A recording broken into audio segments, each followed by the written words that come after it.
என் மகளே, என் மகனே, இன்று உங்களுக்கு ஒரு விடுதலை தேவைப்படுகிறது. உங்களுடைய உள்ளத்திலே ஒரு விடுதலை இன்றே தேவைப்படுகிறது.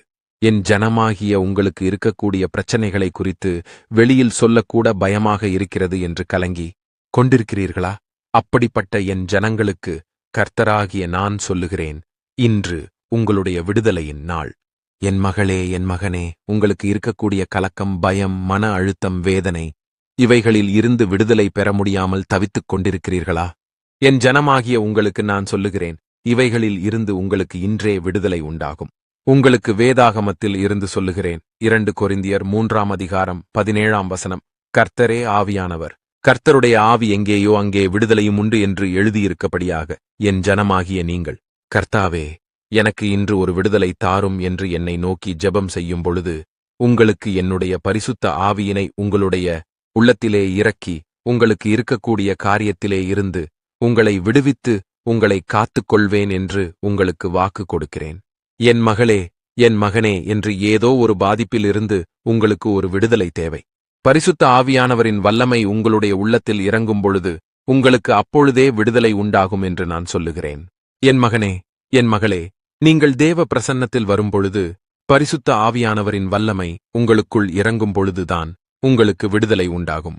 நீங்கள் என்னை நோக்கி ஜெபத்தில், தேவனே, பரிசுத்த ஆவியானவரின் வல்லமை என் மீது இறங்கட்டும். எனக்கு இருக்கக்கூடிய பயம், கலக்கம், வேதனை, அநேக காரியங்களிலிருந்து என்னை விடுவித்து என்னை காத்துக்கொள்ளும். கர்த்தாவே, நீர் வாக்கு கொடுத்திருக்கிறீர். கர்த்தருடைய ஆவி எங்கேயோ அங்கே விடுதலை உண்டு என்று வாக்கு கொடுத்திருக்கிறீர். அந்த வாக்குத்தத்தத்தினை நான் விசுவாசிக்கிறேன். எனக்கு இருக்கக்கூடிய காரியங்களில் இருந்து என்னை இன்றே விடுவித்து, என்னை இரட்சித்து, என்னை காத்துக்கொள்ளும் என்று என்னை நோக்கி நீங்கள் ஜெபத்தினிலே துதியுங்கள். அப்பொழுது கர்த்தராகிய நான் உங்களுக்கு இறங்கி உங்களுடைய சத்தத்திற்கு செவி கொடுத்து உங்களை ஆசீர்வதித்து உங்களுக்கு விடுதலையை உண்டு பண்ணுவேன் என்று உங்களுக்கு வாக்கு கொடுக்கிறேன். நீங்கள் என்னை நோக்கி துதிக்கும் பொழுதே பரிசுத்த ஆவியானவரின் வல்லமையானது உங்கள் அனைவரின் மீது இறங்கும். என் மகளே, என் மகனே, அனைவரும் என்னை கைவிட்டு விட்டார்கள் என்று கலங்கிக் கொண்டிருக்கிறீர்களா? அப்படிப்பட்ட என் ஜனமாகிய உங்களுக்கு வேதாகமத்திலிருந்து சொல்லுகிறேன். சங்கீதம் 27ஆம் அதிகாரம் 10ஆம் வசனம். என் தகப்பனும் என் தாயும் என்னை கைவிட்டாலும் கர்த்தர் என்னை சேர்த்துக் கொள்ளுவார் என்று எழுதியிருக்கபடியாக, என் மகளே, என் மகனே, உங்களுடைய தாய் மற்றும் தந்தை கூட சில நேரங்களில் உங்களை கைவிடலாம். ஆனால் கர்த்தராகிய நான் உங்களை கைவிட மாட்டேன். உங்களை சேர்த்துக் கொள்வேன். சில நேரங்களில் தாய் தகப்பனுடைய அன்பு மாறிவிடும். அப்படிப்பட்ட நேரங்களில், என் மகனே, என் மகளே, உங்களுக்கு உங்களுடைய உள்ளத்திலே பெரிய கலக்கம் உண்டாகும். என் ஜனமாகிய உங்களை உங்களுடைய தாய் தகப்பன் கைவிட்டாலும் உங்களை ஏற்றுக்கொள்ளக்கூடிய கர்த்தராகிய நான் உங்களுடனே இருக்கிறேன். என் மகளே, என் மகனே, நீங்கள் மனமுடைந்து போயிருக்கிறீர்களா? என் தாயினுடைய அன்பு மாறிவிட்டதே, என் தந்தையுடைய அன்பு மாறிவிட்டதே என்று கலங்கி போய்க் கொண்டிருக்கிறீர்களா? உண்மையாய் அன்பு காட்ட என்னிடத்தில் யாருமே இல்லை என்று கலங்கிக் கொண்டிருக்கிறீர்களா? அப்படிப்பட்ட என் ஜனமாகிய உங்களுக்கு கர்த்தராகிய நான் சொல்லுகிறேன், உங்களுக்கு அன்பு பாராட்ட நான் இருக்கிறேன். உங்களுக்கு அன்பு செலுத்த நான் இருக்கிறேன். என் மகளே, என் மகனே, உங்களுக்காக உயிரையே கொடுத்த கர்த்தராகிய நான் உங்களுக்கு எல்லா விதத்திலும் உதவிகளை செய்வேன். உங்களை கைவிட மாட்டேன். நீங்கள் இந்த பூமியில் உயிரோடு இருக்கும் நாளெல்லாம் நீங்கள் மகிழ்ச்சியாகவும் சந்தோஷமாகவும் இருக்கும்படியாக என் ஜனமாகிய உங்களை நான் செய்வேன். அதற்கு நீங்கள் முதலில் கர்த்தரை விசுவாசிக்க வேண்டும். உங்களுடைய வாழ்க்கையை கர்த்தரிடத்திலே ஒப்புக் கொடுக்க வேண்டும். நீங்கள் என்னை நோக்கி ஜெபத்தினிலே, தேவனே, எனக்கு அன்பு கூற யாரும் இல்லை. என்னுடைய தாய் தந்தையினுடைய அன்பு கூட மாறிவிட்டது. எனக்கு நீங்கள் மட்டும்தான் தாய் தகப்பனாக இருந்து என்னை இந்த வாழ்நாள் முழுவதுமாக நடத்துங்கள்.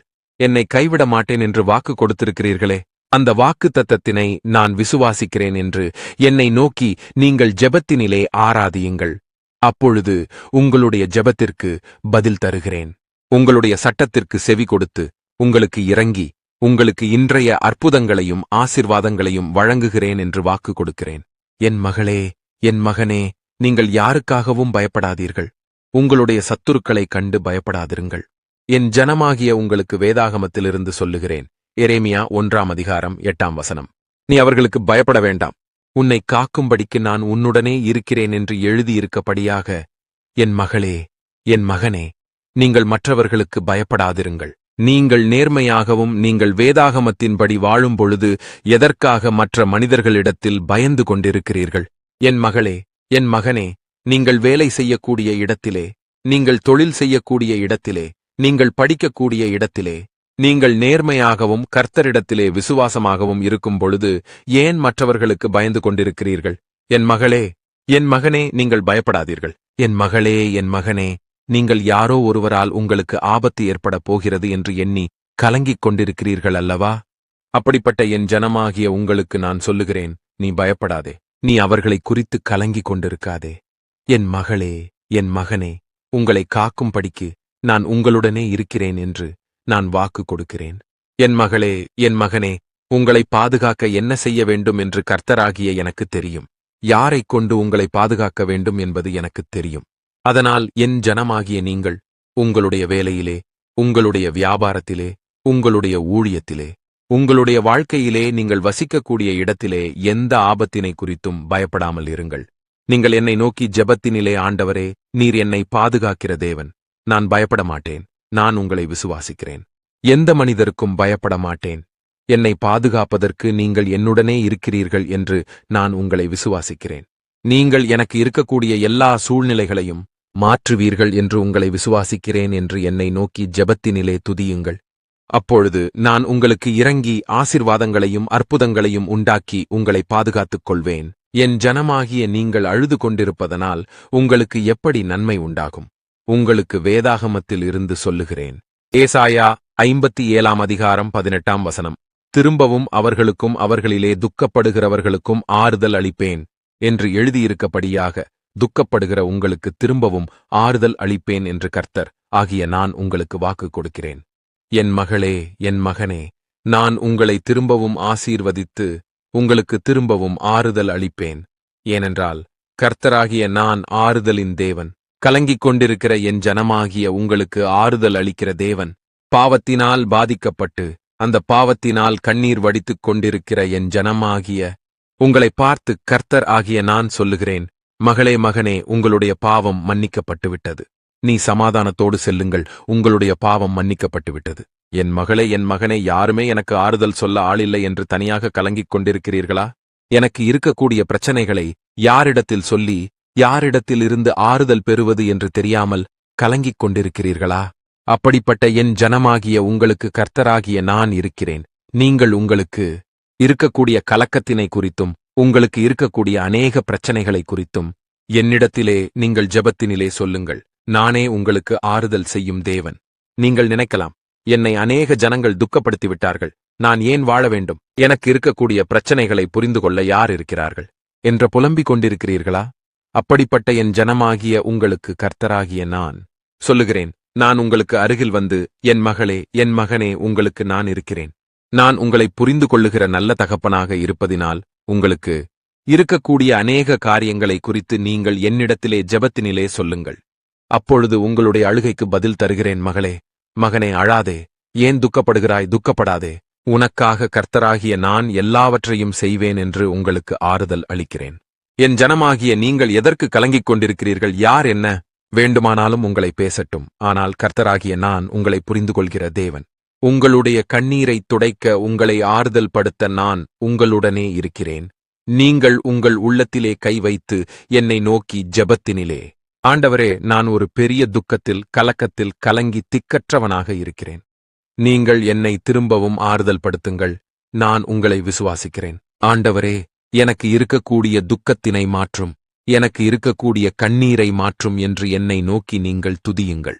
அப்பொழுதே உங்களுடைய உள்ளத்திலே ஒரு பெரிய சந்தோஷம் உருவாகுவதை என் ஜனமாகிய நீங்கள் உணர்வீர்கள். உங்களுடைய ஜெபத்திற்கு செவி கொடுத்து உங்களுக்கு இறங்கி உங்களுக்கு அற்புதங்களையும் ஆசீர்வாதங்களையும் செய்கிறேன். என் மகளே, என் மகனே, உங்களுடைய மன விருப்பத்தை நிறைவேற்றுகிற தேவன் நான். என் ஜனமாகிய நீங்கள் எதை விரும்புகிறீர்கள், எதை குறித்து ஆசைப்படுகிறீர்கள் என்பதை கவனித்து நீங்கள் எதிர்பார்த்த காரியத்தை உங்களுக்கு உண்டு பண்ணி உங்களை சந்தோஷமாக வழிநடத்துகிற தேவன் நான்.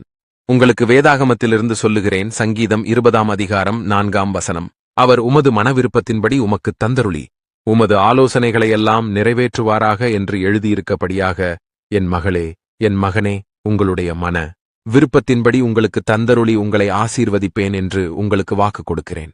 என் மகளே, என் மகனே, நீங்கள் இன்று இருக்கக்கூடிய இடத்திலிருந்து இன்னும் வளர வேண்டுமென்றால் உங்களுக்கு கர்த்தரிடத்தில் இருக்கக்கூடிய விசுவாசம் உங்களை உயர்த்தும் என்பதை நீங்கள் உணர வேண்டும். நீங்கள் என்னை நோக்கி விசுவாசத்துடனே ஜெபம் செய்தீர்கள் என்றால் உங்களுக்கு அற்புதங்கள் கிடைக்கும். என் மகளே, என் மகனே, உங்களுடைய விருப்பத்தை கேட்பதற்கு கூட ஆள் இல்லை என்று கலங்கி கொண்டிருக்கிறீர்கள் அல்லவா? உங்களுடைய விருப்பத்தை அறிந்து அதை நிறைவேற்றுகிற தேவன் நான். அதற்கு என் ஜனமாகிய நீங்கள் முதலில் விசுவாசிக்க வேண்டும். நீங்கள் கர்த்தரை விசுவாசித்தீர்கள் என்றால் உங்களுக்கு அனைத்தும் கிடைக்கும்.